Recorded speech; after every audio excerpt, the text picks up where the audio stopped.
começando mais um podcast Geração Saúde. E eu quero te dar um recado muito importante. Para você que precisa trocar o seu plano de saúde, nós temos uma empresa especializada, que é uma das melhores do Brasil, a CW Seguros. Eu vou deixar o link aqui embaixo para você já se cadastrar e falar direto com um consultor. Lá eles conseguem fazer redução de custo e melhoria de qualidade nos hospitais, nos melhores hospitais de São Paulo. E eu estou aqui hoje com uma pessoa muito especial, o Dr. Felipe Augusto Lanzin. Ele é doutor do Centro Clínico da USP. Ele também é pesquisador e coordenador de transtornos alimentares em homens. Então, ele vai contar um pouquinho aqui das suas experiências, das histórias que ele tem para você poder se informar sobre transtornos e ajudar pessoas a poder se tratar, buscar ajuda. Doutor, muito prazer. Eu agradeço por você ter vindo aqui, dispor seu tempo para poder falar com o pessoal, nosso público. E eu queria entender como que começou a sua história dentro de transtornos alimentares. Bom, minha história começa desde a graduação, quando eu estava antes do último ano da graduação. Já era o momento que eu precisava escolher. Na faculdade de psicologia, a gente precisa escolher basicamente uma especialidade que nós vamos fazer ou para qual público nós vamos direcionar. E a partir dali eu fiquei muito pensativo sobre qual população que eu gostaria de trabalhar. Naquela época eu era muito jovem, não que eu não seja hoje, mas na época eu era muito jovem. E aí eu ficava muito pensativo em qual público ou quem eu realmente poderia ajudar e quem iria passar com um psicólogo tão jovem no mercado quando eu me formasse na época, né? Eu lembro de uma aula especificamente sobre anorexia nervosa, e eu lembro de uma professora até falando que é um diagnóstico raro, isso na época, né? Que era um diagnóstico raro e que era muito grave, os índices de mortalidade eram muito elevados. Eu pensei, bom, se é algo raro, talvez por eu ser bem jovem, se eu me especializar em coisas raras, pode ser que alguém venha até mim e fale, bom, tá bom, ele é muito jovem, mas ele entende muito desse assunto, é um dos poucos que estudam isso. Então, começou um pouco daí, tá? E a partir daí, eu, na graduação, fiz iniciação científica e fui depois fazendo outras pesquisas. Hoje, tudo que eu tenho publicado é na área de transtornos alimentares. E, a partir daí, eu submeti ao Hospital das Clínicas, fui para lá, desenvolvi minha pesquisa lá, fiz minha especialização lá, no ambulatório de transtornos alimentares ali da USP. Hoje, eu coordeno um grupo específico de pesquisa nessa área lá. Também sou supervisor / coordenador de um outro grupo específico de transtornos alimentares. Então, desde lá, não parei mais de estudar, pesquisar, aumentar a titulação na área e coisas do tipo. Então, começou muito mais num aspecto de conseguir, de fato, estudar diagnósticos mais raros, mas hoje de raro não tem mais nada. Tá mais comum do que a gente imagina, né? Super. É que as pessoas não tinham tanto conhecimento que, de fato, existia um tipo de transtorno para um comportamento específico, né, doutor? Perfeito. Inclusive, dados do Senado, hoje no Brasil existem mais de 15 milhões de pessoas com transtornos alimentares. Então, é um número assustador quando a gente pensa em Brasil. E quando nós pensamos até nessas notificações, muitos pacientes que chegam até os nossos consultórios, na maioria das vezes, nós não notificamos para o governo. Então, esse número ele já é subnotificado. Entendi. Então, se registros oficiais dizem que tem 15 milhões, esse número ele deve ser muito, muito, muito maior. E é o que nós estamos vendo, né? Com o advento da entrada mais forte do consumo de internet, mundo fitness, pressão estética, cultura da dieta, compulsão, enfim. É o que nós estamos vendo cada vez mais o sofrimento nessa linha do peso, corpo e alimentação chegando nos consultórios. Doutor, falando um pouquinho sobre a compulsão alimentar, do transtorno da compulsão alimentar, como que alguém consegue diferenciar um comer assim mais emocional? Um exemplo aqui, eu vou dar para você. Comecei a comer um bolo, né? E aí comi um pedaço, mas o bolo estava muito bom. E aquele dia eu estava mais triste, enfim, eu comecei a comer e quando eu comi o bolo inteiro de uma vez. Eu já tenho um transtorno, como que eu consigo diferenciar? Tá bom, interessante. Que essa acaba sendo uma dúvida muito comum, né? Primeiro vamos começar definindo o que seria a compulsão alimentar. Para a gente falar que alguém tem uma compulsão alimentar, nós olhamos 2 critérios bem específicos. primeiro deles é um critério objetivo. Então, objetivamente, uma pessoa comer uma grande quantidade num curto espaço de tempo que uma outra pessoa, nessa mesma situação, não aguentaria comer tudo aquilo. Então, não é comer um pouco a mais, não é repetir o prato, não é comer exagerado, é comer uma quantidade que o meu colega, meu irmão, minha esposa, meu marido, quem quer que seja, não aguentaria comer aquela quantidade. Tá? Só que não basta ter essa grande quantidade, também vai precisar ter um outro critério que seria o que a gente chama de perda de controle. Antes de eu entrar na perda de controle, ainda aqui nesse critério objetivo de grande quantidade, é uma quantidade que muitas vezes a pessoa ela consome num único episódio 2.000 calorias, 3.000 calorias, então é uma quantidade bem elevada mesmo. Muito tá? alta. Muito alta. Por isso que vai ter impactos, muitas vezes, no peso, na imagem corporal daquela pessoa, impactar até em exames laboratoriais, né? O paciente ter ali questões clínicas relacionadas a esse comportamento. Só que não é esse critério, ele não é isolado. Ele precisa ter essa grande quantidade e também, por ser um quadro psiquiátrico, né? Um transtorno alimentar, vai precisar também ter algo nessa linha mais subjetiva, que vai ser a perda do controle. A perda do controle, a pessoa vai falar assim, Felipe, eu não conseguia parar. Quando eu dei a primeira mordida, quando eu peguei o primeiro pedaço de bolo, eu fiquei cega. E quando eu vi, acabou. Eu não conseguia, eu não tinha força, eu sinto uma impotência frente à comida. É como se a comida ela me controlasse. É como se a comida ela fosse mais forte do que eu. Até, Felipe, parece como se eu estivesse viciada nessa comida aqui. Então, para a gente pensar em compulsão, a gente vai ter que ter grande quantidade, e outra pessoa não aguentaria comer esse bolo inteiro, Tá. associado a essa sensação de perda de controle, impotência, logo seguido de culpa, fracasso. E no consultório eu escuto muito isso, de pacientes falando, Felipe, eu consigo controlar muitas áreas da minha vida, sou muito bom no meu trabalho, nas coisas que eu faço, mas parece que na comida eu não tenho controle algum. Tá? Então, compulsão seria isso. Agora vamos diferenciar um pouco compulsão de comer emocional. Né? Tá. Então, compulsão precisa ter essas características mais graves do comportamento, essa perda de controle, essa grande quantidade. No comer emocional, não. No comer emocional, até vai ter uma discussão sobre o que seria um comer emocional, o que seria um comer emocional problemático. Então, a primeira coisa é, comer emocional vai ser alguém comer de acordo com emoções, pode ser uma emoção positiva, negativa, positiva ou negativa, e dentro desse comer baseado em emoções, a pessoa pode ter um comer beliscador, a pessoa pode ir lá e ter um comer meio sem sentido, um comer até desconectado com o prazer ou com algo que ela realmente escolheria de um jeito genuíno. Só que aquela emoção que está naquele momento, por exemplo, uma tristeza, uma raiva, um tédio, são emoções que elas estão ali, estão incomodando essa pessoa. Então, é como se, através do comer, ela conseguisse regular um pouco essa emoção. Ela conseguisse abaixar um pouco esse desconforto, trocar ali o foco desse desconforto emocional para uma via de prazer. Uma via onde ela se distrai e se envolve com o sabor, o gosto, entre outras coisas relacionadas à comida. Quando a gente pensa em comer emocional num todo, não necessariamente isso é um problema.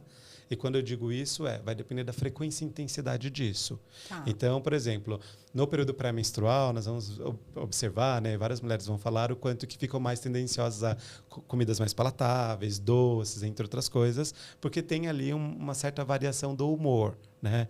Isso é um transtorno? Não, não é um transtorno, né? Isso faz parte ali desse aspecto desse período um pouco mais sensível hormonal, né? O problema é quando esse comer emocional ele se transforma em algo sistematizado. A pessoa ela começa a utilizar do comer como um estilo de enfrentamento dos problemas de vida. Então, não é algo pontual. É algo que acontece várias vezes na semana, virou rotina agora, já está tendo impacto no peso, a pessoa já está se sentindo meio que mal com ela mesma. Então, é diferente da compulsão, porque no comer emocional pode ser só um beliscar, um comer um pouco a mais, mas não é esse grande volume. E essa pessoa ela não tem essa sensação de perda de controle. Ela tem uma sensação como se ela estivesse comendo meio sem sentido. Como se, nossa... Pra que eu comi, pra né? que eu Depois comi? que come, nossa... Exato. Pra que eu comi? Para que eu comi? Eu poderia ter comido uma outra coisa, eu ter escolhido uma outra coisa. E até é interessante os estudos sobre comer emocional problemático, que eles vão dizer o seguinte, que algumas emoções podem exigir algumas características dos alimentos. Então, tristeza. Quando a pessoa está mais triste, ela vai querer alimentos com maior teor de açúcar, alimentos que dissolvem de fato ali na boca, que são mais palatáveis, que o gosto é um pouquinho mais intenso para ficar ali, como por exemplo sorvete, entre outros alimentos.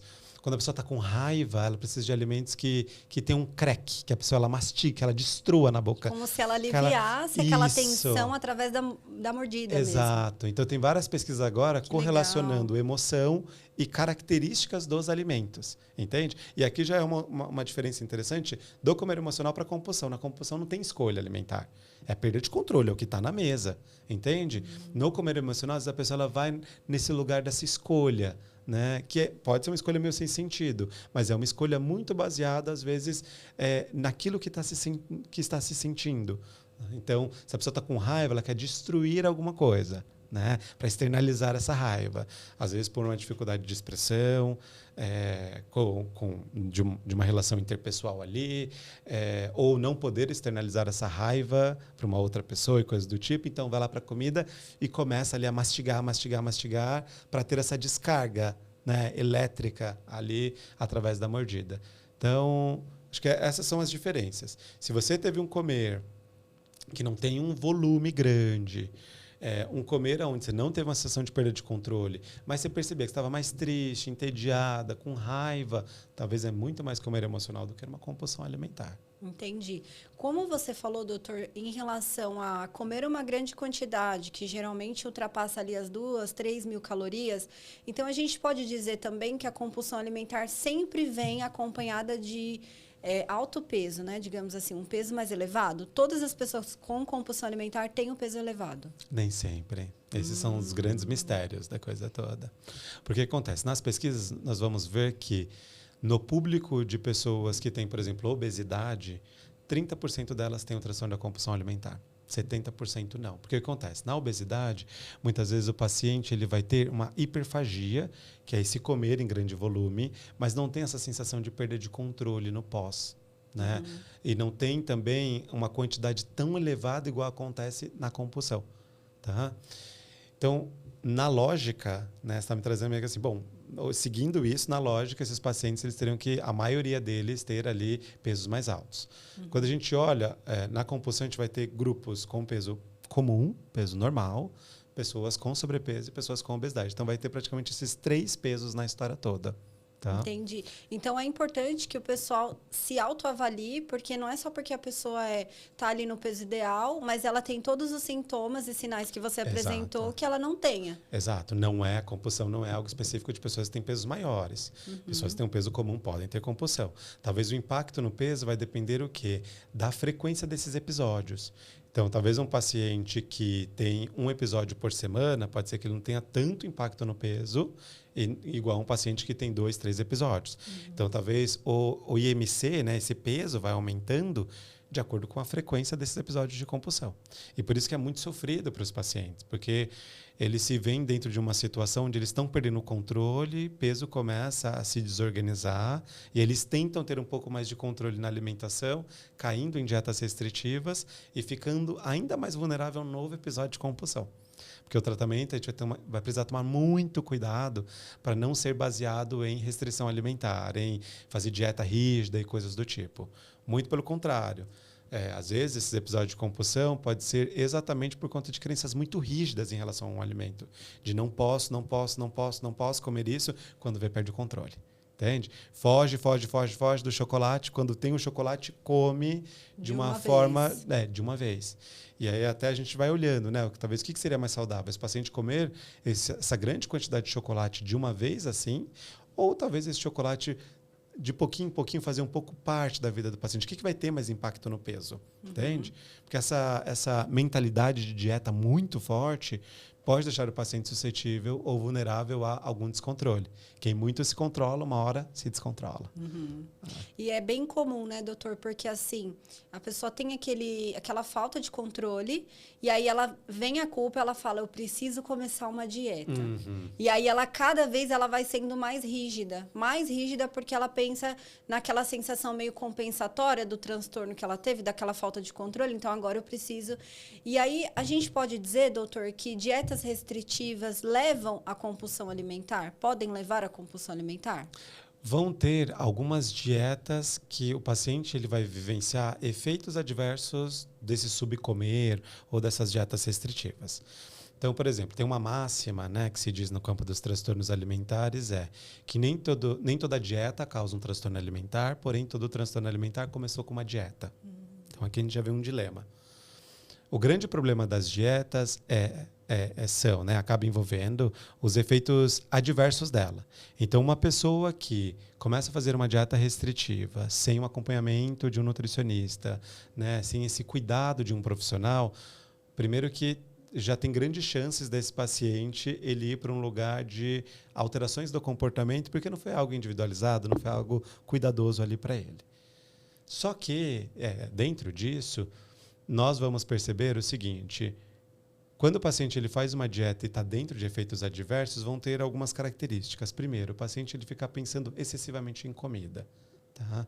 Então, o paciente ele fala que é como se o tempo inteiro ele fosse assombrado com pensamentos de comida, ou formas de comer, ou o que ele gostaria de comer. Ou o paciente, às vezes, sonha com comida à noite, sonha comendo aquilo que ele se proíbe de comer. Uma outra característica, o paciente ele fica muito mais sensível a pistas de comida. Por exemplo, eu tenho uma paciente que ela falou assim: Felipe, quando eu decidi cortar o chocolate da minha vida, parecia uma perseguição. Todo mundo começou a andar com chocolate. Todo canto que eu ia tinha alguém comendo chocolate. Parecia uma perseguição na minha vida isso. Só porque eu decidi parar de comer chocolate. O grande ponto aqui, né, o pulo do gato nisso, é que não é que as pessoas estão fazendo isso para sabotá-la ou coisas do tipo. É que agora o cérebro dela está mais sensível a pistas de chocolate. Algo que passaria super batido, quem está comendo ou não chocolate, para o cérebro é indiferente. Mas como ela tirou e ela está nessa privação e está se segurando, ela fica muito mais sensível a qualquer pista de chocolate. A cheiro de chocolate, a barulho de abrir embalagem, a características do chocolate em termos de características visuais, muito antes do que as outras pessoas perceberiam. Todos os sentidos dela, visão, audição... Fica alterado. Fica tudo mais centrado. Sensível. Então, esse é o problema quando a gente pensa em dietas restritivas, que não vão acompanhando esse paciente, olhando essas características desses efeitos adversos da dieta. Porque pode ter, né? Além disso, alteração do humor importante. Então, todos esses elementos vai criando essa vulnerabilidade e o paciente vai ficar muito suscetível a ceder. Entende? Então, imagina, um paciente que cortou o chocolate e está uma semana inteira todo mundo ali quase que esfregando o chocolate no rosto dele, sendo que as pessoas não estão fazendo isso, mas ele está mais sensível ao chocolate. Uma hora ele vai perder o controle. Uma hora ele meio que assim, não dá mais. Então, o problema das dietas restritivas é essa desorganização que pode ter em relação ao comportamento, principalmente quando não é acompanhado por um profissional nutricionista ou equipe. E esse paciente... ele está fazendo numa linha de controle que não é sustentável ao longo da vida. Não é o que vai ajudá-lo de fato. É o que ele está fazendo quase como se fosse com um prazo de validade. Então, vou fazer por um mês, depois eu volto a comer. E aí, nesse um mês, é um grande esforço para esse paciente. E vai gerando um estresse para o corpo muito grande, né? Exato. Muito estresse. E aí, quando come, quer aliviar aquele estresse e aí come tudo de uma vez. Exato. Por isso que existem outras formas muito mais saudáveis de conseguir ter uma relação melhor com os alimentos ditos proibidos. Por isso que no campo do comportamento alimentar nós vamos muito para relação com aquilo. É mais sobre relação com aquilo do que o controle sobre aquilo. Porque, na maioria das vezes, as pessoas que têm alterações no comportamento alimentar são pessoas que têm muito controle, né? Ou ficam ali excessivamente tentando se controlar a ponto de perder o controle. Então, não vai dar para a gente colocar mais doses de controle. Vai ser sobre mudar essa relação. Que é mudando essa relação, a pessoa ela começa a se conectar com o próprio desejo dela, os sinais de fome, saciedade. Essa pessoa ela consegue perceber que está tudo bem comer o chocolate, está tudo certo, né? É mais saudável comer um pedaço de chocolate aqui do que comer uma barra à noite, né? Ou até, é muito interessante, pacientes que ficam se segurando muito em relação a não vou comer o chocolate de jeito nenhum. E aí começa ao longo do dia, pega uma barrinha de cereal, aí pega um pouquinho de mel, aí pega várias coisas que essa pessoa vai pegando ao longo do dia. Para tentar igualar o palato dela como se fosse chocolate. Como se fosse chocolate. Só que aí o grande problema disso é, ao longo do dia, teria sido muito mais saudável se tivesse comido um pedaço de chocolate do que todos esses alimentos para fugir, para se aproximar desse gosto e fugir do chocolate original. Até caloricamente. Se a gente coloca tudo ali, teria sido muito mais saudável ter comido chocolate. Né? Então, essas estratégias, muitas vezes, de driblar a questão de não comer e coisas do tipo, temos que olhar bem um por um, porque na maioria das vezes pode ser uma grande armadilha. Né? E é melhor... Vamos desmistificar o chocolate, vamos ver como que o chocolate pode entrar ali com a nutrição e melhorar essa relação com o chocolate do que viver nessa privação. E é um sofrimento. Muito grande. Doutor, a gente pode dizer que crianças também podem ter o transtorno da compulsão alimentar? Olha, é menos estudado o transtorno da compulsão na infância e adolescência, tá? Mas sim, a gente tem relatos de crianças e adolescentes que têm, ou enquanto sintoma, né, episódios ali isolados, ou até com o transtorno mesmo. Que aí, para uma pessoa ela ter um transtorno, ela vai precisar ter pelo menos um episódio por semana durante o período de 3 meses. Então, se toda semana essa pessoa ela tem um episódio de compulsão alimentar e já passou 3 meses, é bem provável que ela tenha um transtorno da compulsão alimentar. E não só episódios esporádicos. Eu vou até contar um caso que aconteceu. Claro. De uma pessoa que eu conheço. Uma criança, média aí, doutor, de 8, 9 anos. E a mãe relatou assim para mim, Natália, toda vez que ela começa a comer, ela come, a gente fala que ela já está comendo muito, só que ela come até vomitar. E come até vomitar. E assim, várias vezes ela falou, eu já não sei o que fazer. Porque ela come muito e até vomitar. E a gente fala, para. E mesmo assim, ela continua comendo. E é assim o dia inteiro, buscando comida o dia inteiro. E como criança, ela não é igual adulto que consegue pensar, né? Nossa, isso aqui não tá certo. Ela é meio reativa, né, doutora? Sim. Ela só responde aquilo que ela tá sentindo. Claro. Tem alguma coisa estranha nisso tudo, realmente. Porque o que acontece? O tratamento com a criança vai envolver a criança e também os pais. Por conta disso, como a criança não consegue ela parar, só que alguma coisa essa criança está buscando ali. Né? Um grande prazer, ou fugir de determinada emoção, ou não sei, tem alguma variável, alguma coisa acontecendo ali a ponto dela estar a todo custo precisando ter esse grande prazer, ou fugir de alguma coisa que está acontecendo, sabe? Então, é menos estudado na infância e adolescência, mas sim. Tá? A grande parte, a gente pensa nos transtornos alimentares clássicos. Né? Anorexia, a gente vai ver ali bem clássico, infância e adolescência. Bulimia, adolescência, um pouquinho mais para a fase adulta. Transtorno da compulsão alimentar, o transtorno em si, mais prevalente início ali da fase adulta. Mas sintomas de compulsão, aí nós conseguimos ver em várias faixas etárias, em várias. Entendi.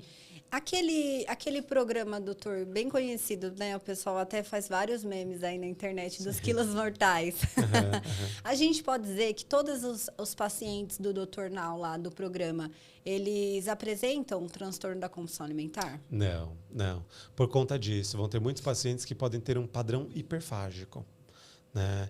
E logo em seguida desse padrão hiperfágico, eles não têm culpa, eles não estão se sentindo falhando, fracassando, está normalizado. Entende?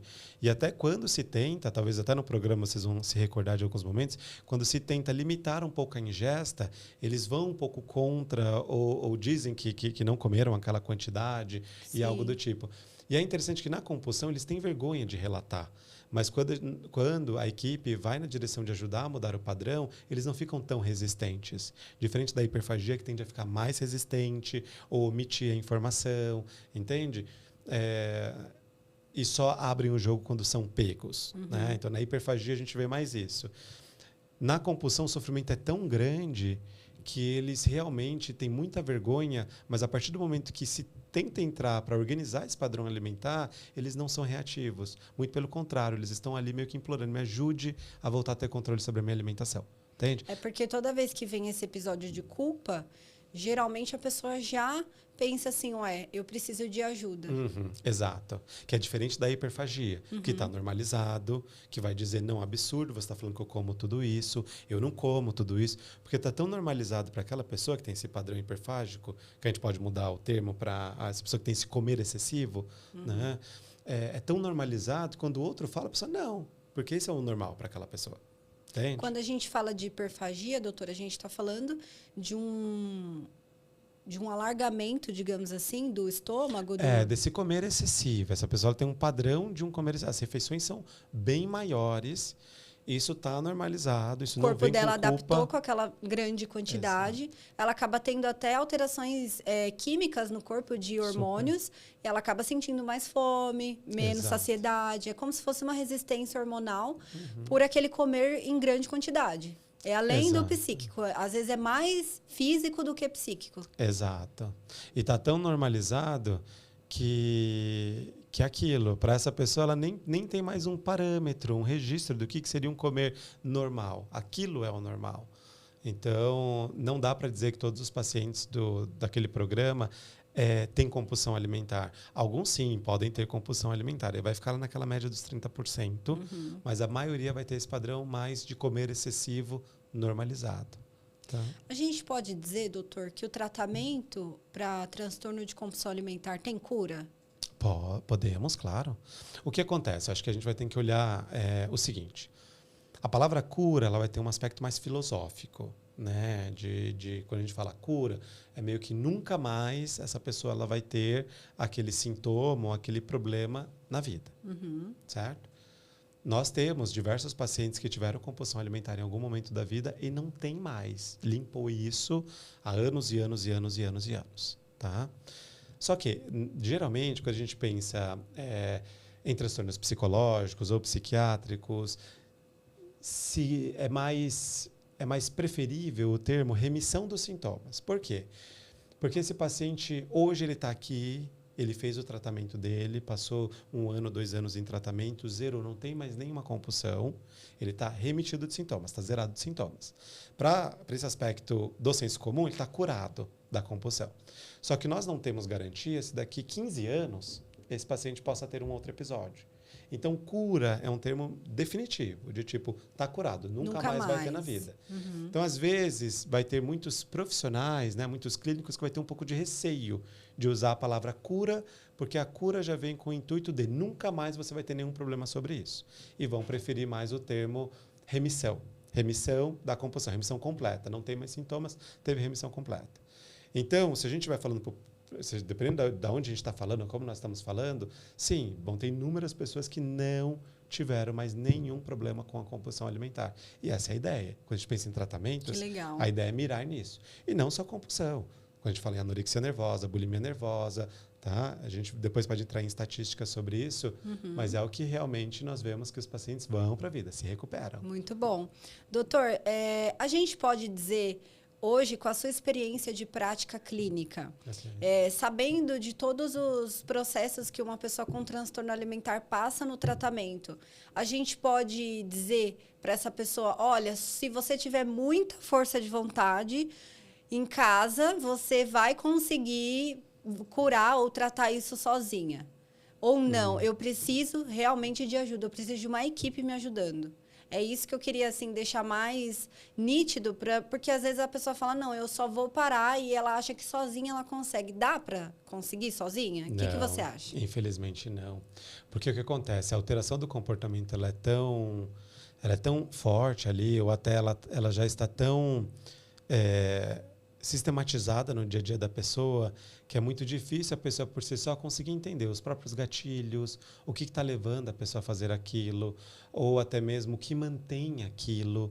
Então, não é tão simplista de tipo, eu vou tentar controlar um pouco mais e não vou ter mais sintoma de transtorno alimentar. Não, porque, na verdade, é através do controle que vai se descontrolando a coisa toda, né?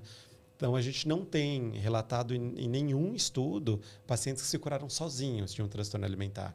Todos os estudos vão apontar que é importante ter uma busca precoce do tratamento, não esperar estar numa condição grave para poder procurar ajuda. Então, percebeu, nossa, eu estou tendo, esse mês tive um pouquinho mais aqui de comer emocional. Vamos dar uma olhada nisso. Se no próximo mês isso não organizou, talvez é importante procurar ajuda para não deixar ir ganhando forma essa alteração do comportamento. Ou tive um episódio de compulsão. Olhando aqui que nós estamos falando, né, quem está do outro lado percebeu, nossa, eu comi uma grande quantidade, num curto espaço de tempo, tive essa sensação de perda de controle, de fracasso, de culpa, e é a minha 3ª semana tendo esses mesmos episódios. Já procura ajuda. Entende?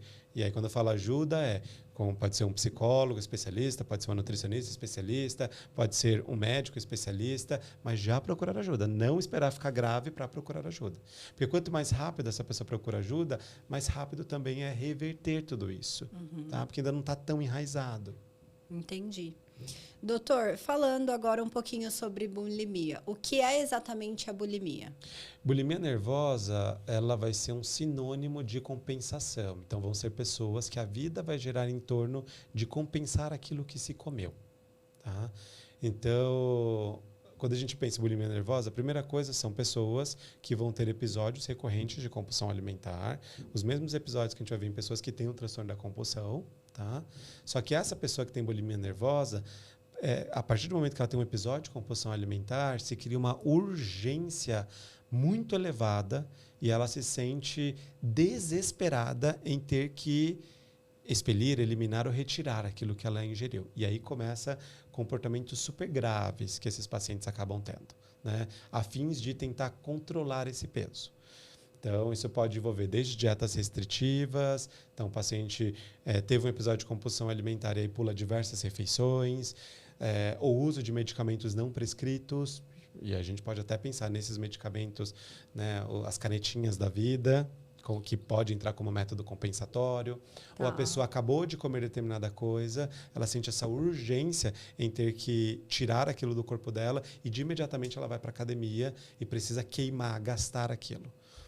Tudo isso, essa equação de perda de controle, com episódios de compulsão alimentar, associado a essa compensação, é a circuitaria da bulimia. É o que a gente entende de o que seria a bulimia nervosa.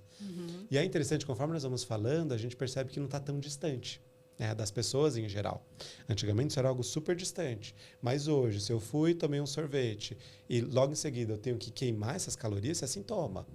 Entende? Por isso que a gente tem que tomar muito cuidado, porque muitos sintomas de transtorno alimentar muitas vezes estão normalizados na internet. Né? Tipo, tudo bem, vamos tomar um sorvetinho, depois a gente queima. Entende? Dependendo da frequência que isso acontece, e se você não conseguir queimar, isso te gerar muita angústia, muita ansiedade, muita culpa, talvez a gente já está falando de um sofrimento derivado pela impossibilidade de compensar aquilo que se comeu. Então, a gente já está falando sobre as características clássicas da bulimia nervosa. Se isso acontece uma vez por semana, também num período de 3 meses, hora de procurar ajuda. Entende? E essa compensação, doutor, como que ela pode vir? Ela pode vir, por exemplo, de ir numa academia e ficar lá 1 hora na esteira, ou vômito. Quais são os tipos de compensação que geralmente esses pacientes tentam correr atrás do prejuízo? Nossa, tem inúmeros, porque os pacientes acabam sendo muito criativos nisso. Então, tem uma lista enorme. As clássicas, que até que você acabou de falar sobre, por exemplo, atividade física, ela é diferente de uma atividade física regular. Então, uma atividade física regular eu tenho lá na minha agenda 3 vezes na semana que eu vou na academia, e isso não está associado ao que eu comi. Se eu comi normalmente, se eu comi a mais, ou se eu comi a menos, está lá na minha agenda. No meu horário da academia, eu vou lá e faço meu exercício, 1 horinha, volto para casa, acabou a história. Isso é um exercício regular. Um exercício físico compensatório, ele tem esse intuito de queimar, gastar e eliminar com a urgência associada ao que comeu. Então, por exemplo, a pessoa, ela, mesmo estando ali na agenda dela, na maior das vezes ela vai ter um ímpeto de ir para a academia logo em seguida do que comeu, e o que comeu determina a intensidade e o tempo da academia. Então, se comer um pouco a mais, a pessoa vai ficar muito mais na academia. Entende? Então, essas alterações de tempo, frequência, decorrente do que comeu, é o clássico da compensação. Ela só está fazendo isso, ela ou ele, porque homens também tem um diagnóstico de bulimia, só está fazendo isso por conta daquilo que comeu. Então, entende? Isso que a gente está falando dessa equação da compensação. É a comida ir norteando a frequência, a intensidade e como vai ser esse exercício físico. E aqui a gente já vê o sofrimento. Que aquela pessoa que ela está ali na academia e ela não pode sair da academia enquanto não queimar tudo aquilo que ingeriu. E aí começam as variáveis do sofrimento, que às vezes o paciente ele já está cansado, ele não aguenta mais, e a mente dele, a cabeça dele está, não, mas você precisa porque você comeu, queimar tudo aquilo que você comeu. Quem mandou você comer? Né? A mente fica ali gritando em cima da pessoa.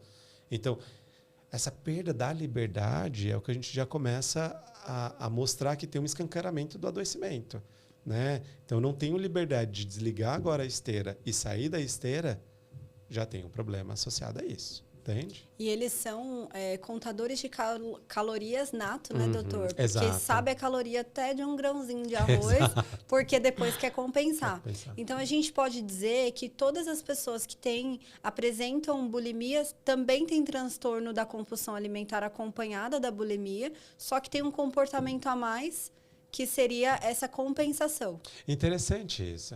Porque o que acontece? O transtorno da compulsão alimentar, dentro do transtorno da compulsão alimentar, tem um sintoma que é a compulsão alimentar. Na bulimia, ele vai ter esse mesmo sintoma da compulsão, mas pelo fato de ter métodos compensatórios, o nome é bulimia nervosa. Mas tem a mesma compulsão da pessoa que tem ali compulsão alimentar. Porém, essa pessoa que tem compulsão alimentar, ela não tem... Ela até fala...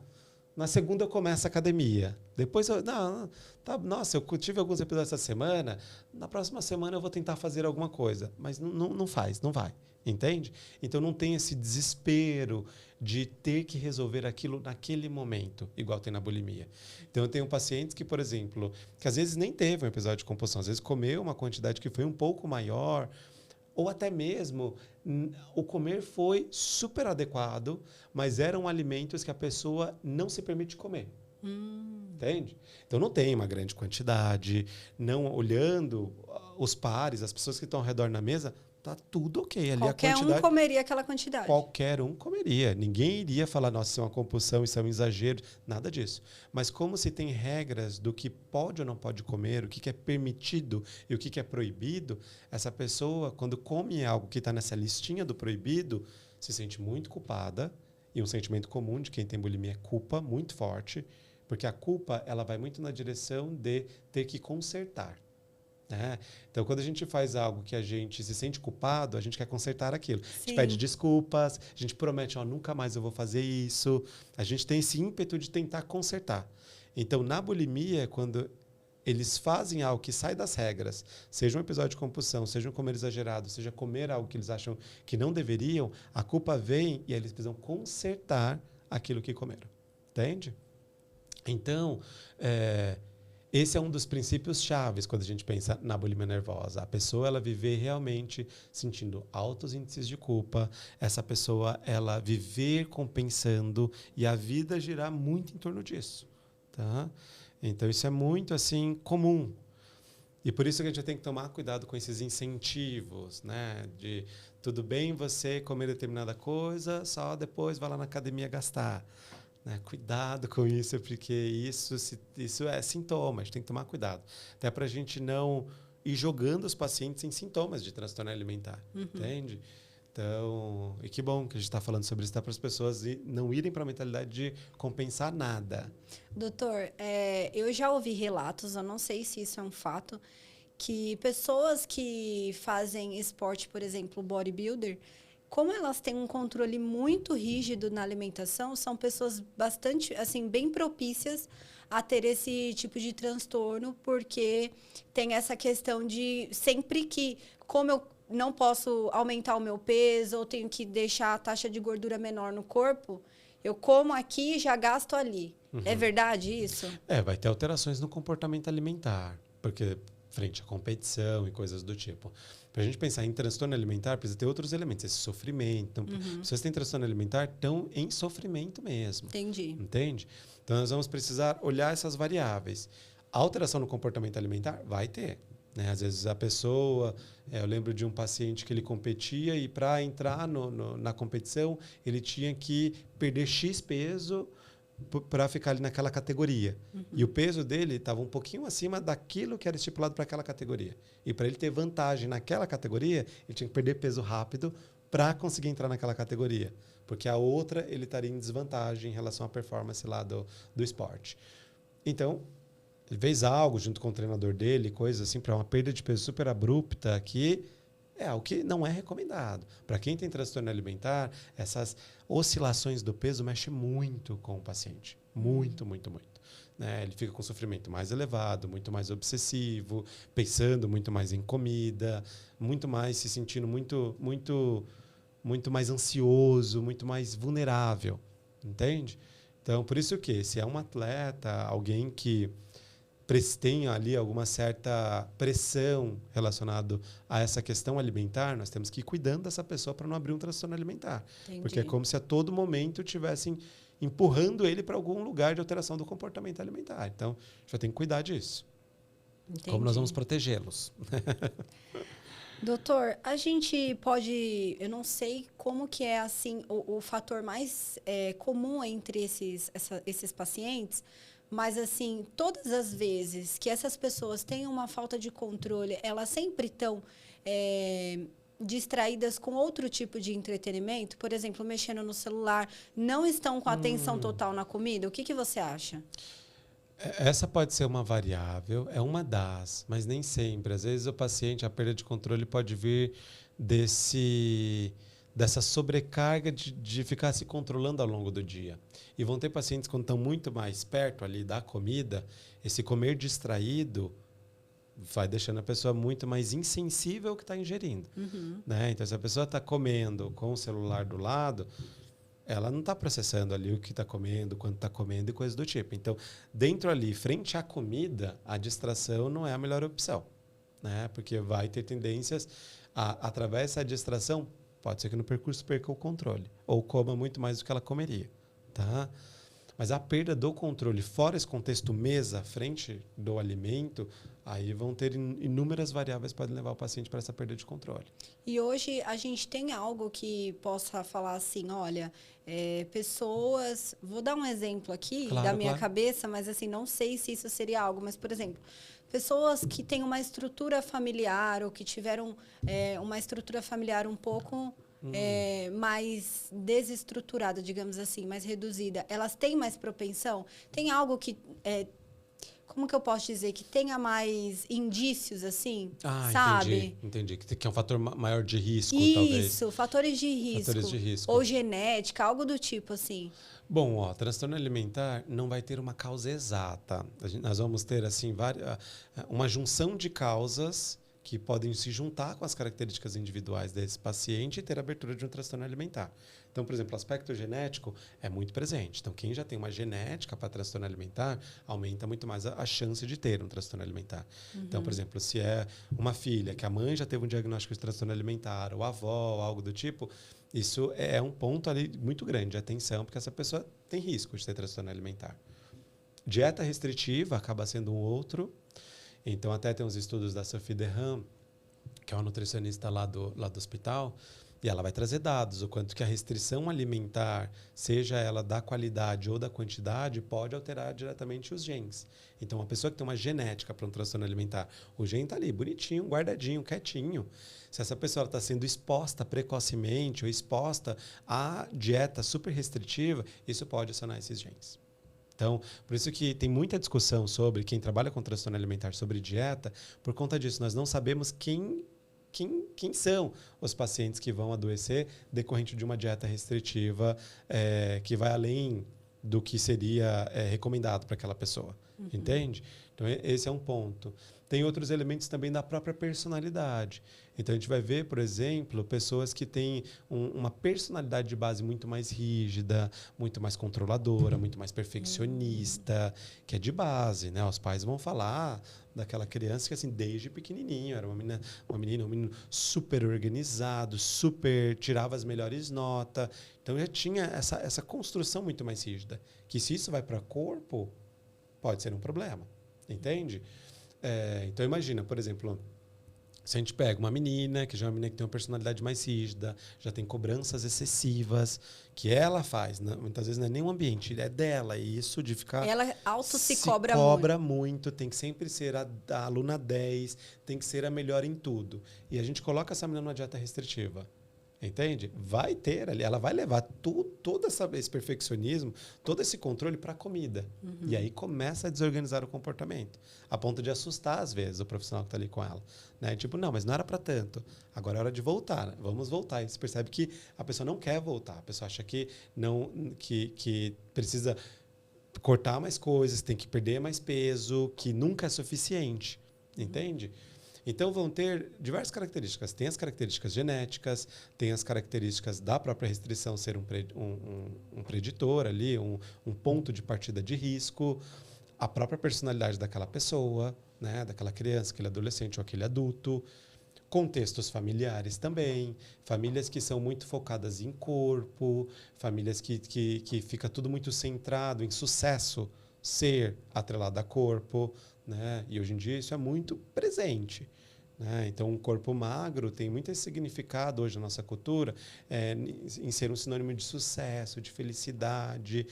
Aí vem aquela frase, né, que eu vejo na internet, eu fico assim chocado, o pessoal falando: ah, mas a pessoa não consegue cuidar nem do corpo, como que vai cuidar de outras coisas na vida dela? E as pessoas querem atrelar a capacidade da pessoa com o comer, com o corpo, com a estética da pessoa. E não... Esse é o cuidado, esse é adoecedor, super adoecedor, né? Super adoecedor. Então, contextos, ambientes que têm essa supervalorização de um peso específico, de uma forma específica, também pode ser um fator de risco, né? Porque aí não tem espaço para você poder ter o seu próprio corpo, né? E quando eu digo isso, não estou falando sobre não ter cuidados universais. Então, você querer melhorar a sua alimentação, fazer uma atividade física, cuidar do seu sono, do seu estresse, são cuidados universais para todos os corpos, né? Mas você não precisa, o seu valor está associado a ter um peso X, ou ter uma forma Y, né? Ou ser uma pessoa que tem que ter um corpo atlético, ou coisas do tipo. Então, é um outro elemento de fator de risco. E se a gente olha aqui, se a gente sai do contexto familiar e entra na sociedade, nós estamos imersos na cultura da dieta. Vamos abrir o Instagram, peguem o Instagram de vocês vão ver. Só atividade física, alimentação. É mesmo? Tá pago, né? Abram o Instagram e nós vamos ver.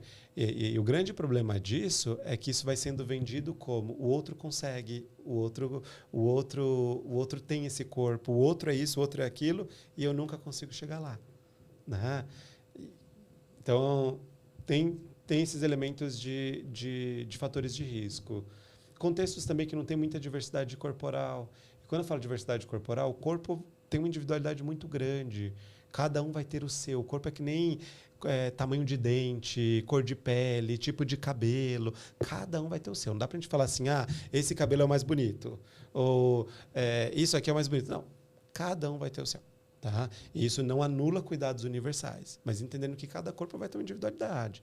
Então, a gente tem estudos que mostram que tem uma variedade de mais de 200 tipos de corpos. Às vezes, a pessoa ela tem um ombro um pouco mais largo, um braço maior que o outro, uma perna maior que a outra. É verdade. Né? Então, é uma individualidade ali corporal. E não vai dar para a gente pegar todos esses corpos e simplesmente querer colocar numa única forma, ali, no único formato que é europeu, que nem é nosso aqui enquanto latinos.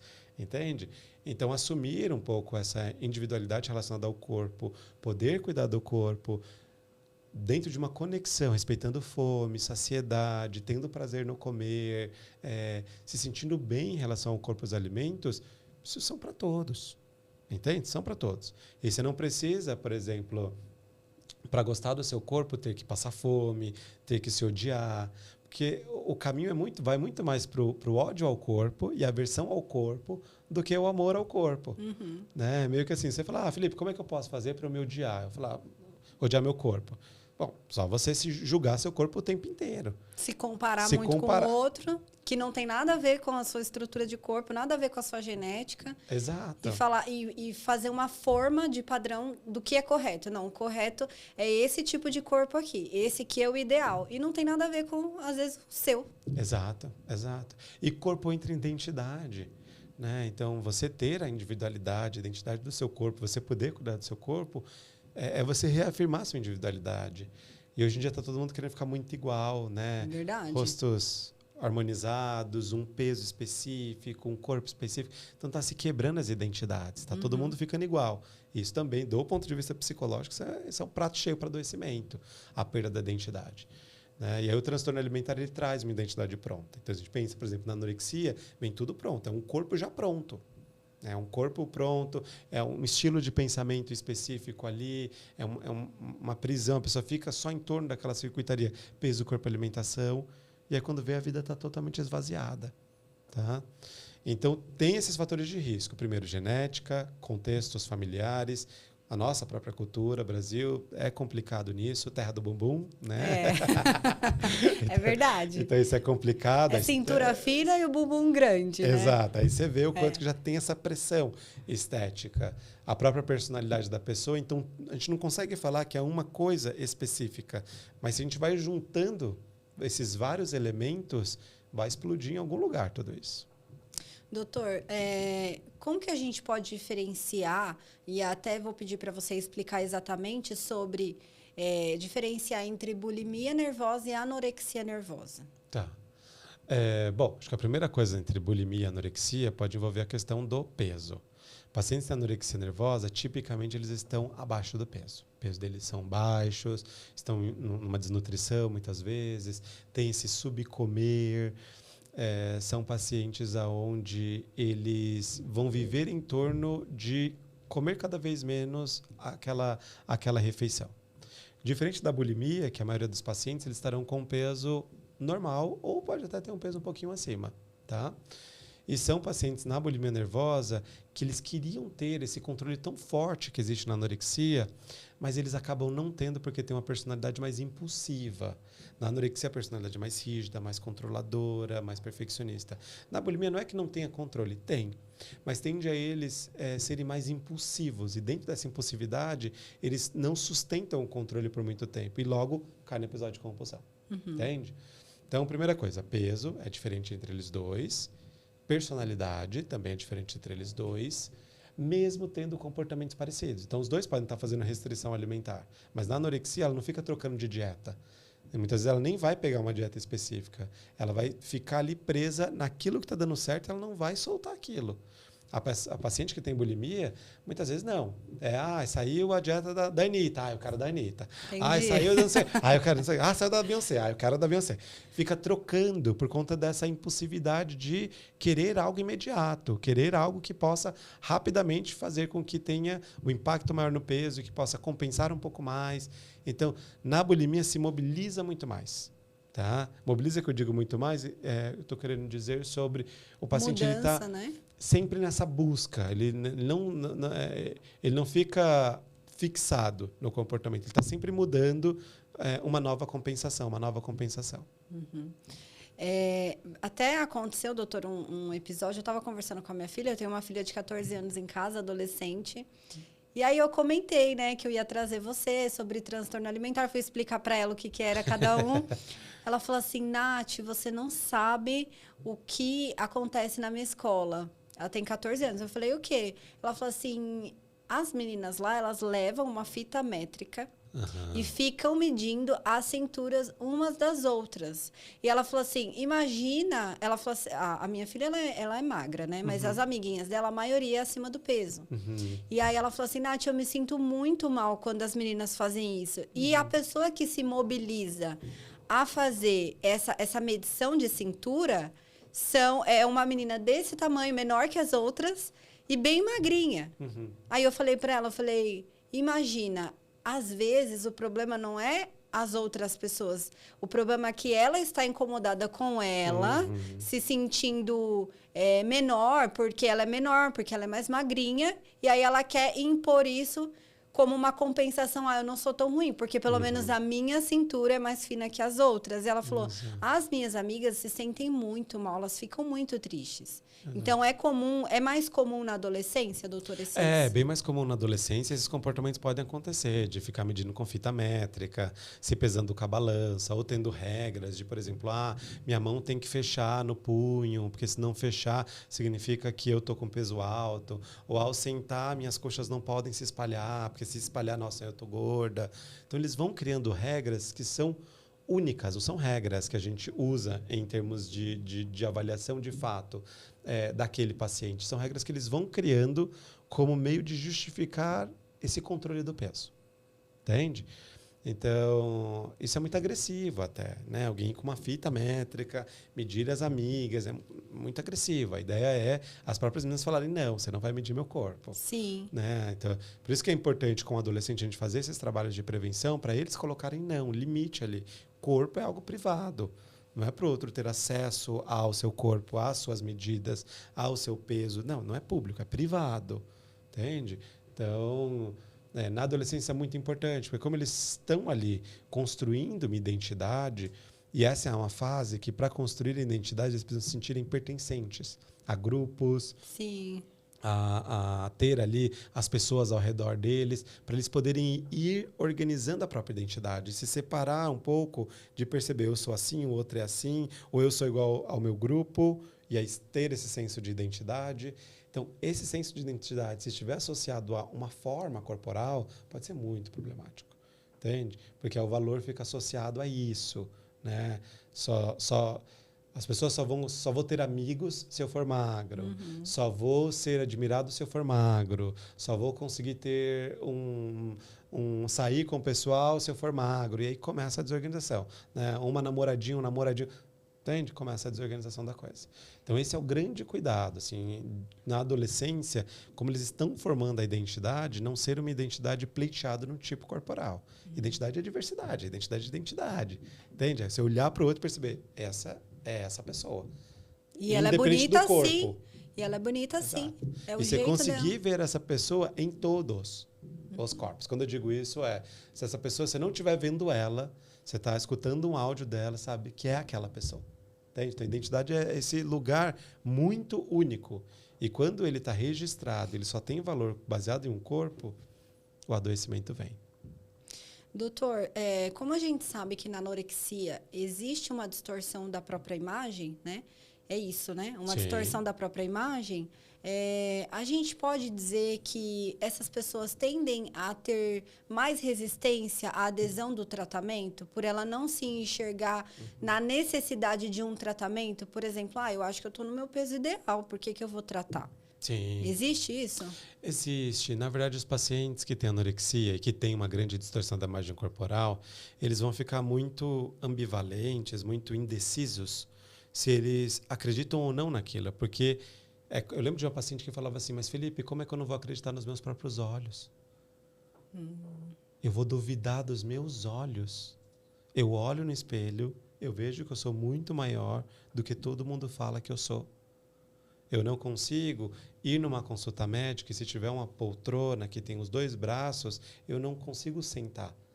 Não porque eu não conseguiria de fato, porque eu não quero testar se eu vou caber ou não ali, porque eu acho que eu não vou caber. Mas todo mundo que olha para mim fala que eu estou com baixo peso, que eu vou morrer, minha mãe acha que eu vou morrer amanhã, mas eu não consigo nem sentar naquela cadeira com medo de sentar e não conseguir levantar, por conta que eu acho que eu vou ficar entalada ali. Então, quando a gente pensa na distorção da imagem, ela vai levar o paciente para um lugar de ter dúvida o tempo inteiro, ele não saber em quem acreditar. Imagina você não poder confiar nos seus olhos, é muito forte essa frase. É muito forte. Né? Você não poder confiar nos seus olhos.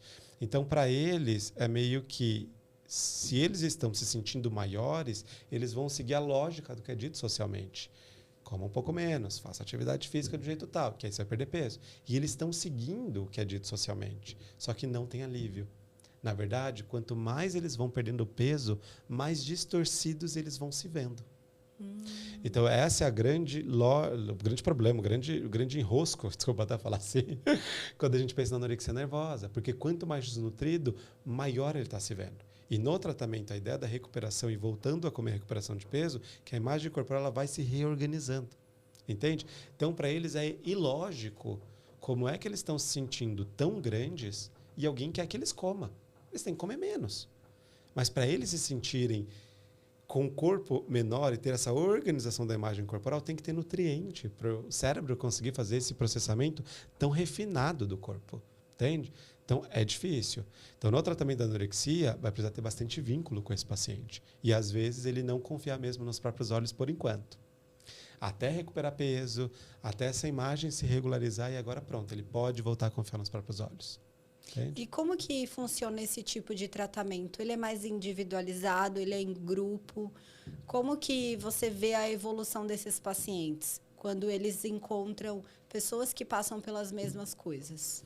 Depende muito do serviço. Por exemplo, se for em hospital público, como por exemplo lá no Ambulinca, na USP, eles vão ter tanto tratamento em grupo e sessões individuais. Então, eles vão ter o grupo da psicologia, o grupo da nutrição e vão ter sessão com o psicólogo individual e sessão com a nutricionista individual.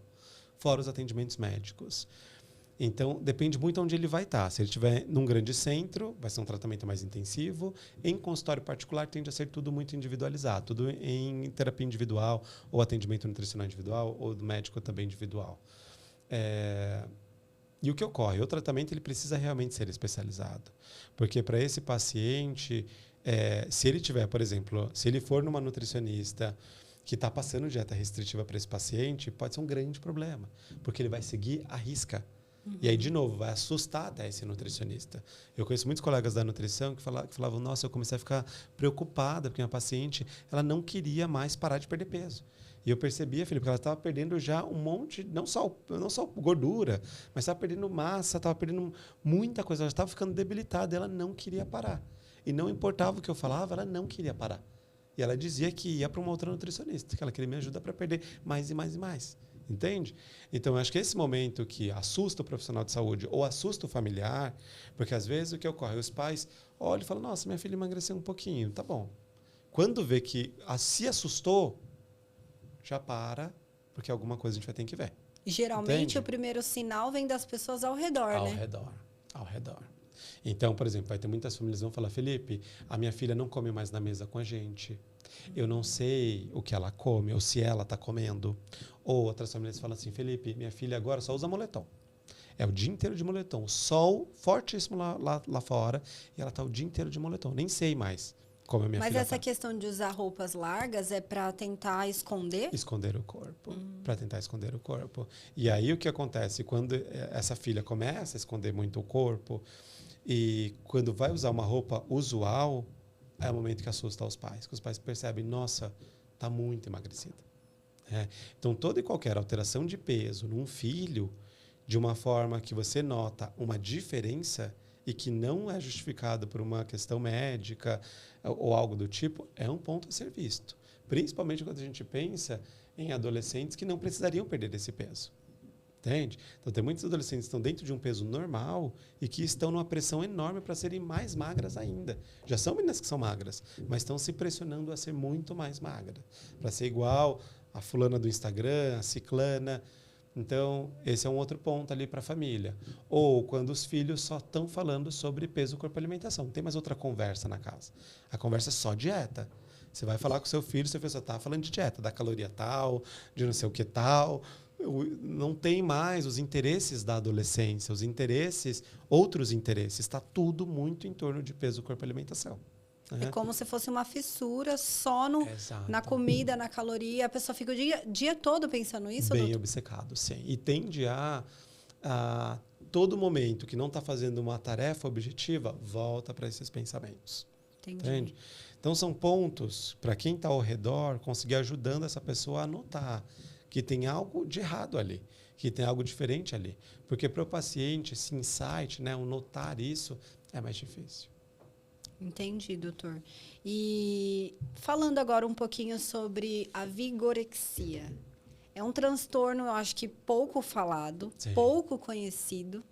E com certeza eu acredito que os números devem ser ainda mais estrondosos pela falta de conhecimento do pessoal que existe esse transtorno. Você pode explicar um pouquinho, doutor? Sim, a vigorexia vai ser um nome popular para falar sobre dismorfia muscular, que é um nome um pouquinho mais técnico. Que a dismorfia muscular, essa pessoa ela vai ter uma alteração importante na forma como ela se vê. Até às vezes a gente brinca como se a pessoa tivesse uma distorção contrária de um paciente que tem anorexia. Então, o paciente que tem anorexia, ele se vê muito maior do que ele é. Uma pessoa que tem vigorexia, ela se vê muito menor do que ela é. Então, aquela pessoa que está indo na academia e que está crescendo ali a musculatura, mas a pessoa ela não se vê. Ela se vê como alguém fraca, frágil, como se estivesse muito emagrecida. E não, essa pessoa já tem uma musculatura aparente. Então, o problema da vigorexia é que, como ele não consegue se ver, ele fica nessa busca incessante, chegando à lesão, por conta de movimentos repetitivos ou uma carga que ele não sustenta. Nesse momento. Ou você acha também o uso excesso de hormônios para tentar ficar maior? Laxantes não, desculpa. Anabolizantes, esteroides, sim. E esse é um grande problema. Hoje em dia que também normalizou. Hoje em dia se normalizou o uso, que o pessoal até brinca, o suco, Danone, ganhou nomes carinhosinhos, na coisa toda. E também é um grande problema. Tá? Então, na vigorexia, essa pessoa é mais prevalente em homens do que em mulheres. E também é muito complicado o aspecto do tratamento, porque eles tendem a buscar muito menos tratamento do que a anorexia, bulimia e compulsão. A anorexia, bulimia e compulsão chega um momento que não dá mais e eles vão buscar ajuda. Na vigorexia, eles tentam consertar isso incessantemente na academia. Tanto que no hospital, há um tempo atrás, teve um projeto de poder montar um ambulatório específico para tratar pessoas que tinham vigorexia e problemas associados a isso. Nós não tivemos um número suficiente de pacientes. Não porque não tem, né, doutor? Não porque não tem, porque nós tínhamos que fazer essa coleta de pacientes nas academias. Se a gente fosse para as academias, fazer psicoeducação lá, explicar o que é, fazer algum trabalho associado às academias, certamente a gente ia conseguir um número importante de pacientes, que essa é a próxima estratégia que vai ser para a gente montar esse ambulatório. Então, assim, te ouvindo, vigorexia, talvez no dito popular, vai ser alguém que não consegue realmente se ver da forma como está. Todo mundo está falando, nossa, como você está forte, como você está mais musculoso ou musculosa. Essa pessoa, não, até parece. Claro que não. Essa pessoa realmente ela não consegue se ver. É uma distorção, só que nesse caso, reversa. Tanto na anorexia quanto na vigorexia, a gente vê que a pessoa tem uma distorção da própria imagem. Mas essa distorção pode ser estendida também, doutor, para outras pessoas? Ela olhar para os outros e falar, não está musculoso o suficiente, ou não está magro o suficiente, ou é só dela? Olha, na maioria das vezes fica mais interno da própria pessoa. Então, às vezes, esse rapaz, por exemplo, que tem uma vigorexia e olha uma outra pessoa, até ele consegue perceber, nossa, esse rapaz aqui é muito mais forte, tem mais musculatura. Nossa, se eu fosse igual a esse cara, estaria muito feliz. E aí, quando a gente vai conversar com esse outro cara fala assim, nossa, mas ele é muito mais forte que eu. Né? Mesma coisa que a gente pensa ali na anorexia. Você fala assim, nossa, fulana é magra. Se eu fosse magra assim, se a gente for conversar com aquela moça, ela vai falar, não, mas ela é muito mais magra que eu. Entende? Então, na maioria das vezes, isso fica muito mais internalizado dentro deles. Tá? A ponto deles conseguirem ver a magreza no outro, conseguirem ver essa musculatura no outro, mas não se validam.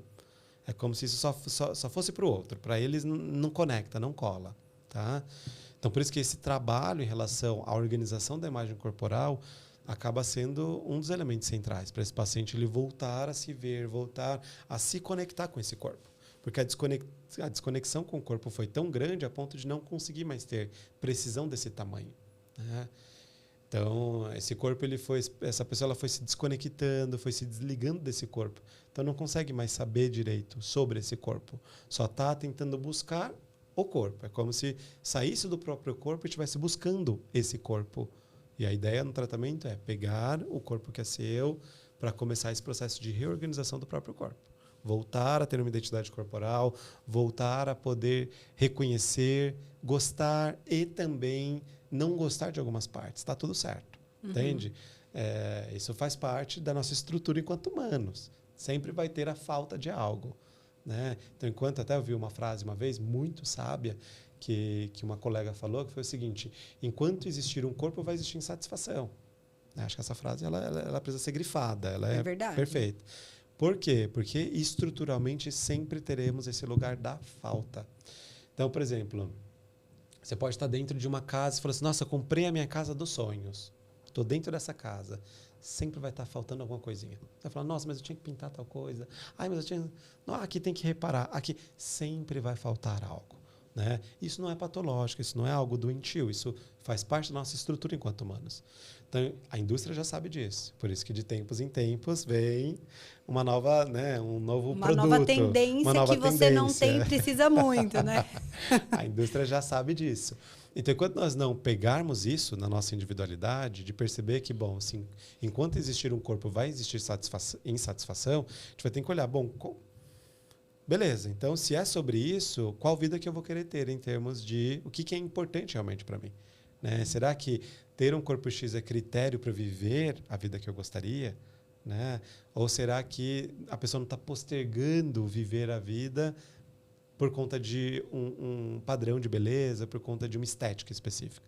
Viver não exige um corpo estético, né? Viver não existe um corpo específico, um padrão de beleza específico, até porque de tempos em tempos vai mudar. Então, nosso Verdade. corpo ele continua e perceba quantos padrões vão mudando.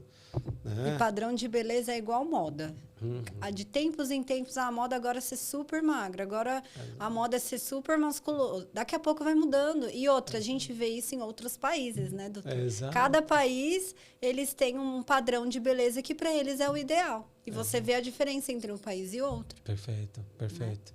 Então, se tem tantas tendências, será que o nosso corpo vai aguentar todas essas tendências? Né? Será que a gente vai se modificar tanto toda vez que sair uma nova tendência?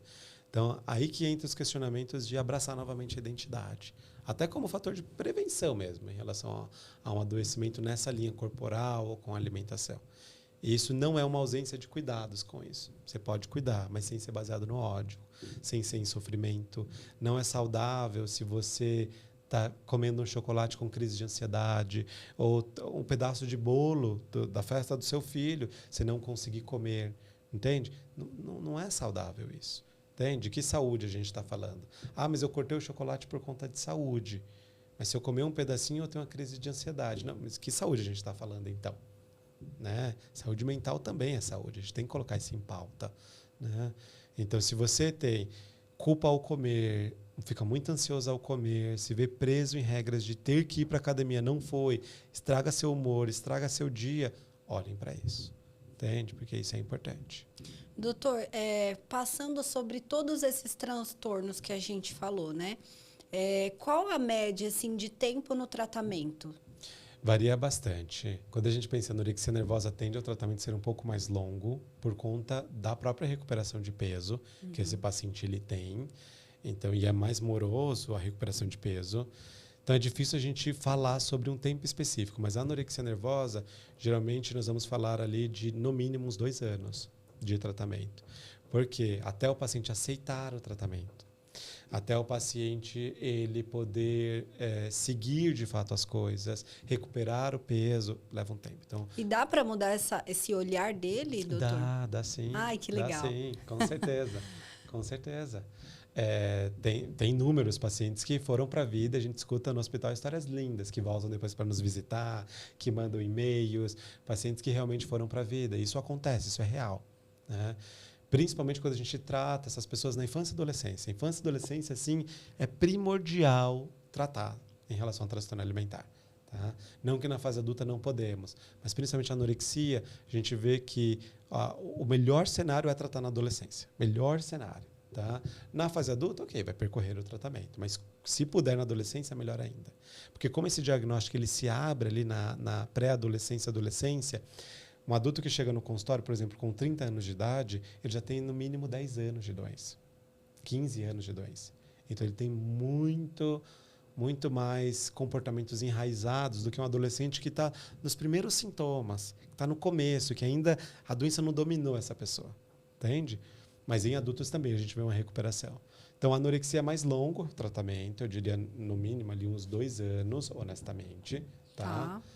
Bulimia tende a ser um pouco mais curto, então desses 2 anos é um pouco mais curto, e compulsão alimentar tende a ser um pouco mais curto também. Só que aquilo é muito da individualidade do paciente. Lá no hospital vai ser 2 anos, tanto para anorexia e bulimia, se o paciente se recuperar antes, ele vai embora antes. Na compulsão alimentar é 1 ano de tratamento. Tá? Isso em linhas gerais. A gente vai precisar olhar. Tem alguma comorbidade, por exemplo? Tem algum outro diagnóstico associado? Às vezes a pessoa tem um transtorno alimentar e uma depressão. Um transtorno alimentar e um transtorno de ansiedade. Ou um transtorno alimentar e um trauma. Então, depende ali do que vem junto com o transtorno alimentar, pode aumentar o tempo de tratamento. Mas não quero que as pessoas vejam isso como algo, nossa, vai demorar muito. Não. Durante o tratamento, essa pessoa está se refazendo.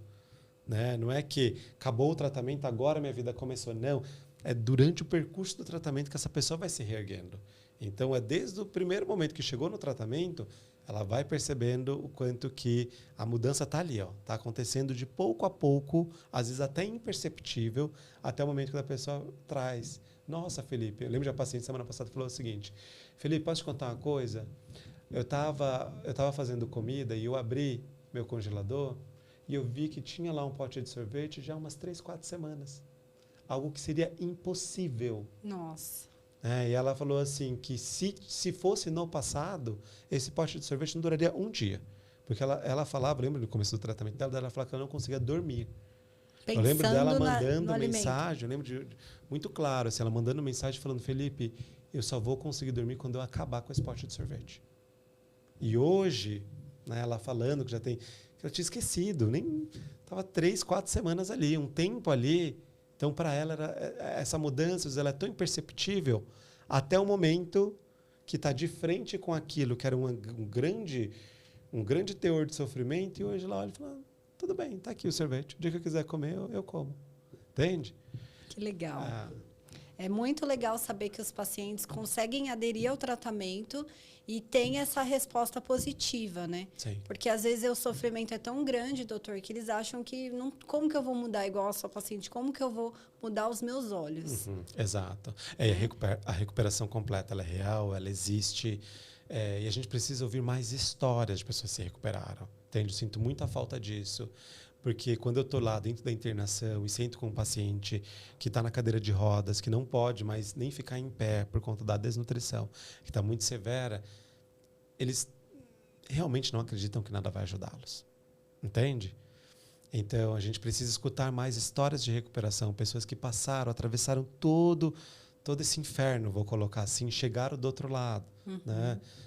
Na mídia a gente vai ter pessoas falando sobre isso abertamente. Né? Então a gente teve Cléo Pires que falou abertamente sobre isso, né? Famosos também, Lady Gaga, enfim, vários famosos que falam abertamente sobre esse processo de recuperação. Entende? A gente precisa que as pessoas possam falar. Mas as pessoas têm vergonha, dá medo de falar. Se alguém me criticar. Né? Se alguém me criticar. Ou até de não querer dizer que já passou por um sofrimento como esse. Né?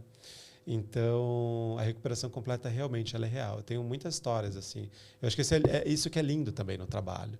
Porque quando a gente está na internação, chega um paciente tão debilitado, chega o momento de dar alta para esse paciente, assim, é muito transformador. Porque quando o paciente chega, você só vê a doença.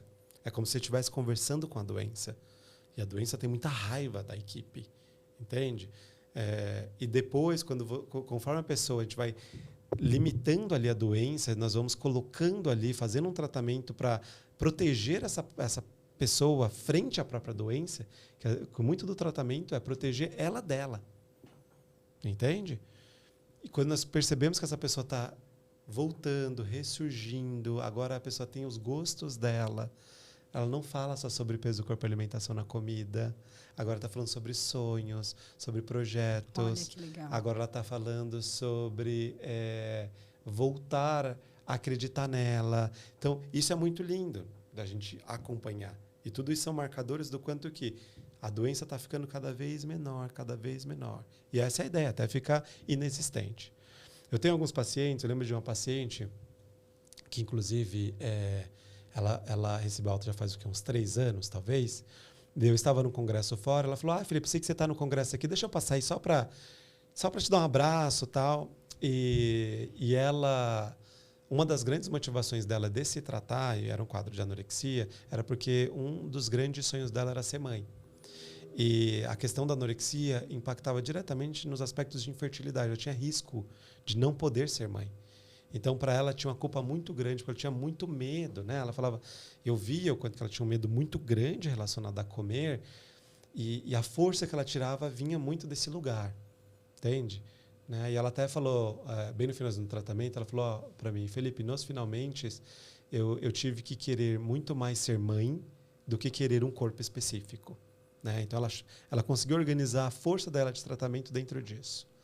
E aí, quando ela foi me visitar no congresso, então, passou 3 anos, foi me visitar no congresso, e ela estava grávida. Ai, que legal. E ela não quis me contar, entende? Ela estava grávida. Que legal. Então, assim, essas histórias de recuperação precisam ser ditas. Né? O quanto que isso é real, isso existe, o quanto que tem muitas pessoas que tiveram vidas completamente assim, paralisadas por conta do transtorno alimentar.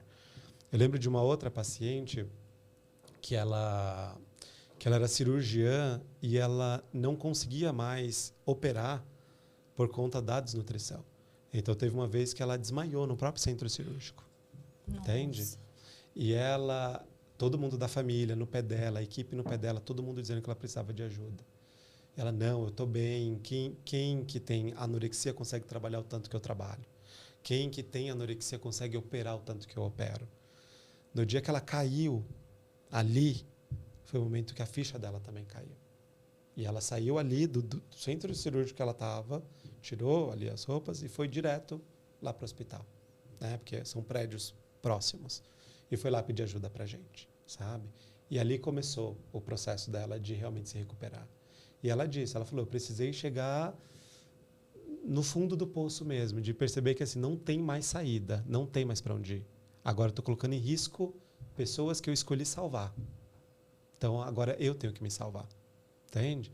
E também se recuperou, é uma colega, trabalha conosco. Muito legal. Então tem muitas histórias inspiradoras, assim, né? De pessoas que realmente passaram por tudo isso e que hoje sabem o quanto que nós precisamos realmente tomar cuidado com tudo que vem acontecendo.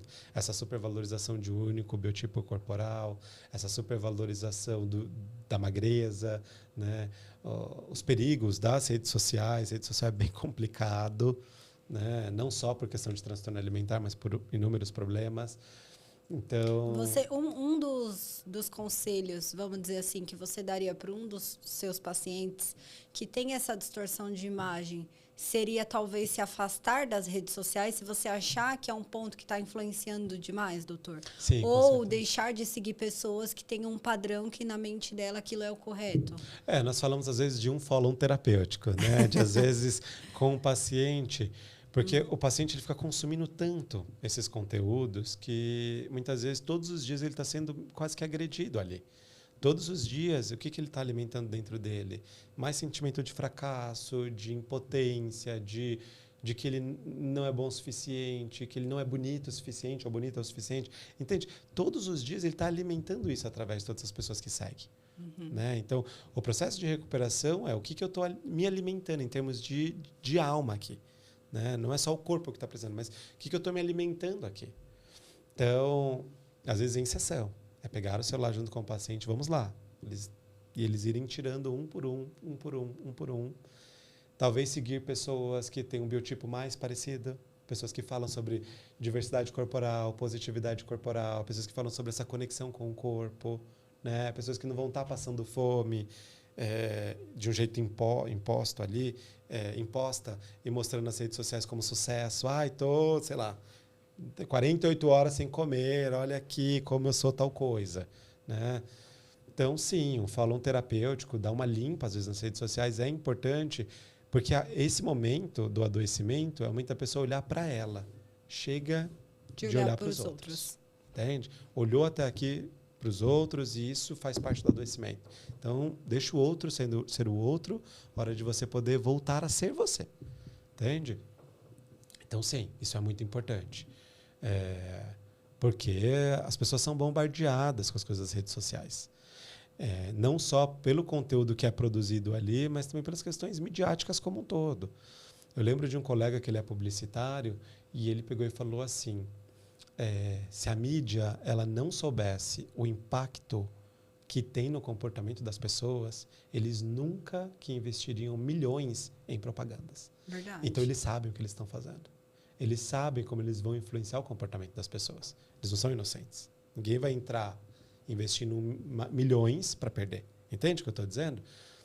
E aí que entra os cuidados. Né? As pessoas vão ter algum nível de insatisfação corporal porque todo momento está sendo bombardeado com um novo corpo. Todo momento tem alguém que tem um corpo X. E tudo bem, outro pode ter. Mas não significa que você precisa esmagar a sua vida para ter.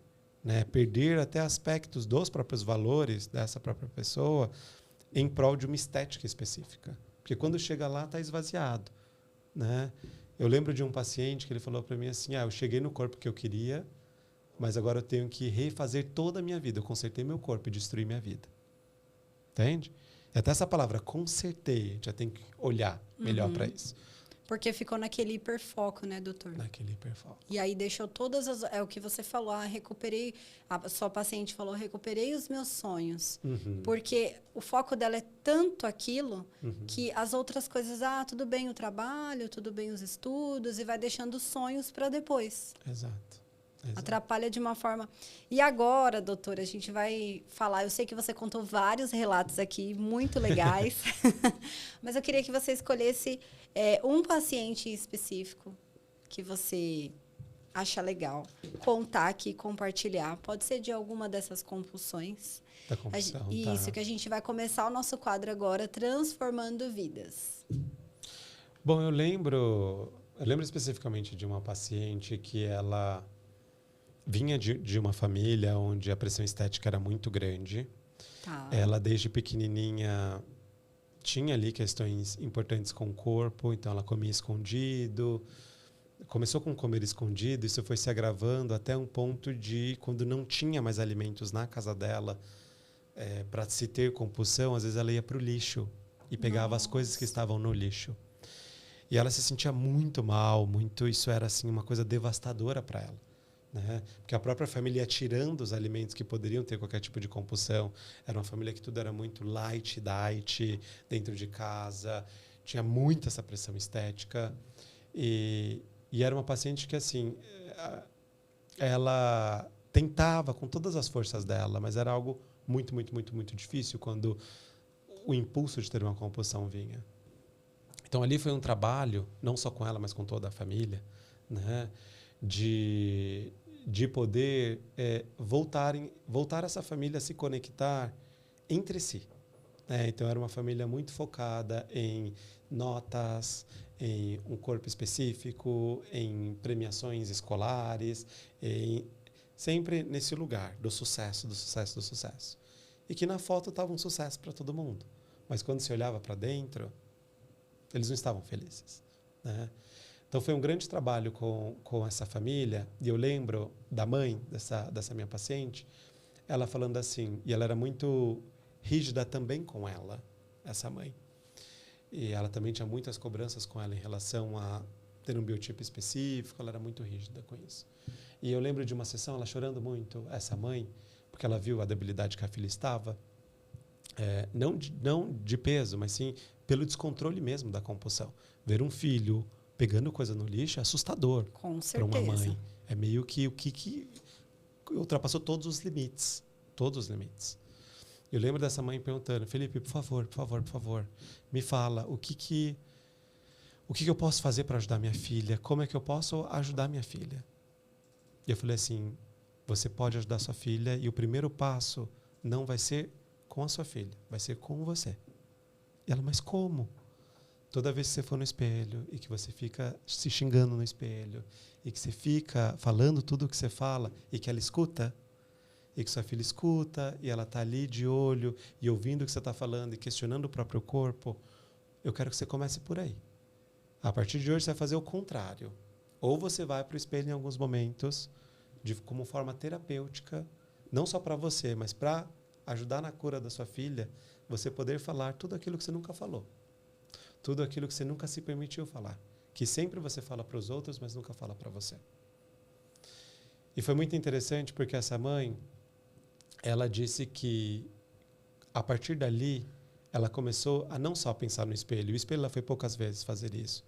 Ela foi percebendo o quanto que ela poderia ser um grande contexto de cura para essa filha.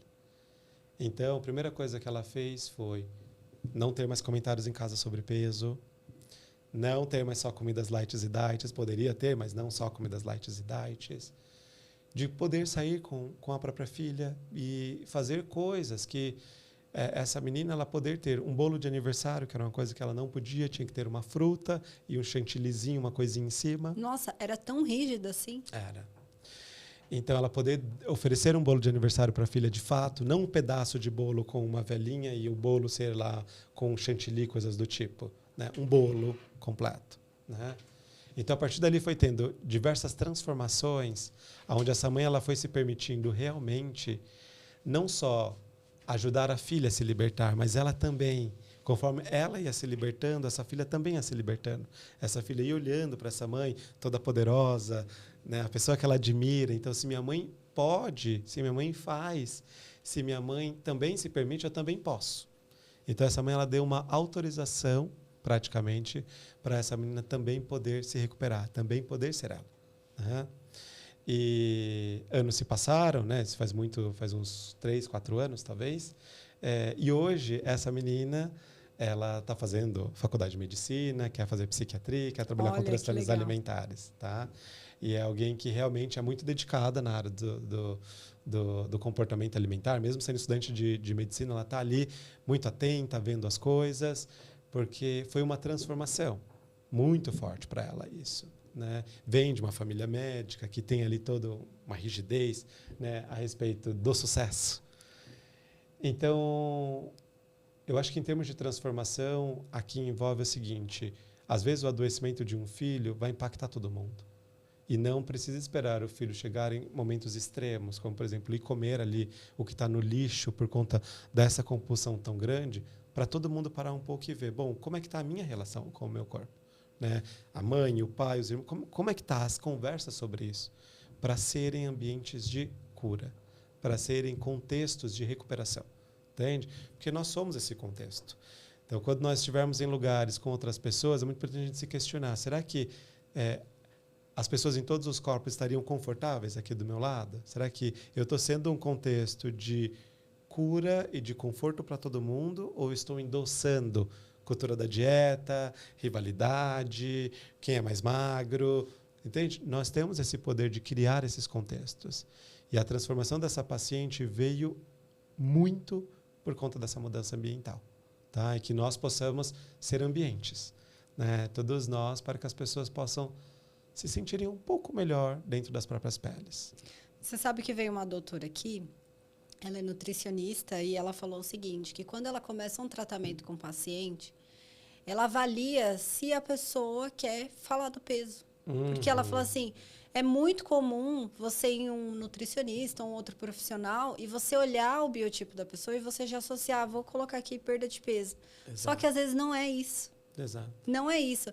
E sabendo, como você mesmo relatou, né, doutor, que todas as pessoas têm uma certa insatisfação com o próprio corpo, com a própria aparência, sempre que você estiver em uma mesa ou em um ambiente que tiver outras pessoas e você comentar sobre o corpo, sempre alguém ali vai ficar desconfortável e incomodado Sim. com o assunto. Com certeza. E vai se sentir mais culpado, mais pressionado. Com certeza. E talvez nunca se falar sobre corpo, gente. Corpo é individual. É isso mesmo. Né? O corpo é individual. Acho que o primeiro ponto é desconfortável para todos. Então, o corpo é uma pauta individual. Ah, mas eu quero dar um toque, eu quero dar uma dica. Não precisa dar esse toque, essa dica. Tá? Se precisar, a pessoa vai te pedir, né? Exato. Vai falar, me ajuda, me dá um Vamos falar sobre outra coisa, não sobre corpo, principalmente os apontamentos a respeito do outro. Né? Mesmo que se tenha uma boa intenção, guarda a intenção. Guarda, cuida da sua intenção, mas não vamos falar do corpo das outras pessoas. Tá certo, doutor. Quero te agradecer mais uma vez pela sua participação. Tudo que você falou aqui gerou muito conhecimento, não só para mim, mas para várias pessoas que vão assistir esse podcast. E que você continue propagando aí muito conhecimento, ajudando pacientes, que você relatou aqui vários pacientes que tiveram curas, né? A gente falou sobre cura, mas tiveram realmente curas nos seus tratamentos. E é isso, muito obrigado. Obrigado, eu que agradeço. E também, para quem está assistindo e que gostaria de ter acesso a tratamento, podem procurar o Hospital das Clínicas. É um tratamento pelo SUS, gratuito, com equipe multidisciplinar, vai ter acesso a psicólogo, nutricionista, médico. O nome do programa é Ambulim. Vocês podem procurar no Instagram, Ambulim. E se vocês souberem de alguém ou estiverem passando por alguma dificuldade em relação a peso do corpo e alimentação, entre em contato conosco. Eu vou deixar aqui, pessoal, também o link aqui na descrição do vídeo, caso você precise de ajuda e precise procurar, né, doutor? Exato. A gente vai deixar o link aqui do site ou os telefones de acesso para você poder buscar ajuda. Perfeito. Obrigada, doutor. Obrigado.